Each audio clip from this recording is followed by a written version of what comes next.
Unfortunately, I believe you have survived and persevered through multiple character assassination attempts.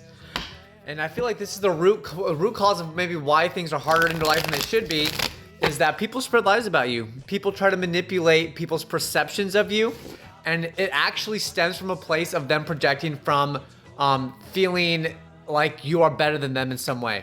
And it doesn't matter how nice, how supportive, how earnest, how hardworking, team-oriented, genuine, and authentic you are. I feel like in some way, the people that you reject, whether that's like directly, deliberately, or just passively, or in their own minds, they get some kind of jealousy, and then people plot on you.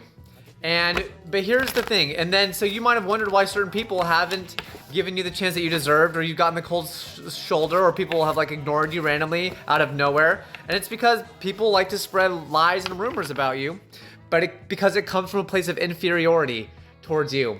And the blessing in this actually though is those who are willing to believe those things aren't going to be your true friend or your true partner anyways, because at the end of the day, if someone really cares about you, or they see the character that you portray out into the world or on a personal level, and they choose to believe that without even asking you or giving you the benefit of the doubt in some way, well then those people are haters in disguise in the first place, or they are easily controlled and manipulated and have a weak mind or a weak heart. And I don't think that's the kind of soul or the kind of friend or partner that your community that you're looking to be a part of.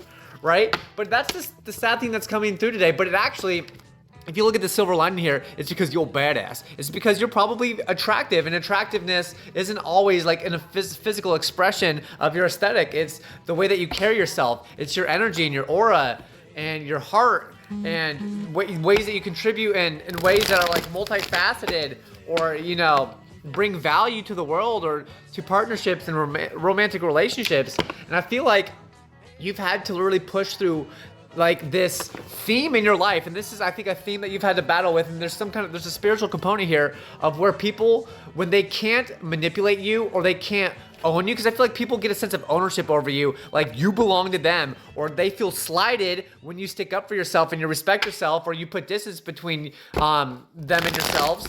And then people get like on the defensive, and they get like resentful, and they get resentful because it stems from a place inside where they don't feel worthy of your love, or they feel like you are superior in some way, and that triggers like an unhealed part of themselves that makes them want to be like, if I can't have them, nobody can. But at the end of the day, that makes them feel like shit too, right? But I think one of the reasons this message is coming to the light right now is that cycle is coming to a close. Because I think people are starting to get the gist of like, even with dealing with them, they're like, well, you seem to have issues with everyone, and you seem to be like an angry person and like untrustworthy and two-faced, and you wear a facade and a mask. And this person still seems to be, you know, presenting themselves and interacting in the world in a consistently happy or authentic or genuine kind of, you know, loving way. So I just feel like that chapter is coming to a close. Knight of Cups, people can see you for who you really are. Someone who wants to give a chivalrous, loving, take it at whatever pace. Because I feel like there's been maybe a story around you, or like some kind of narrative that you try to go too fast, or that you're a player, or that you are some kind of way in relationships. In reality, it's just like you actually are really willing to take things slow. You're chivalrous. You're loving. You want to offer and extend a cup of friendship, and just like the word chivalry really is coming through. But people want to paint you in a different light because they're jealous, they're jelly, they're peanut butter jelly, right? They want to paint you a picture of this, like where you are stingy and you are controlling, or that you have an agenda. In reality, that's them. This is the person that they are and that they want to project you out to be, and this is really who you are. Like, you see how like, just like, ooh, brother, ooh, and nasty and like very stubborn this energy is. Controlling and like wannabe. This is like a wannabe emperor, as opposed to this person who's just like, hey, let's have a good time.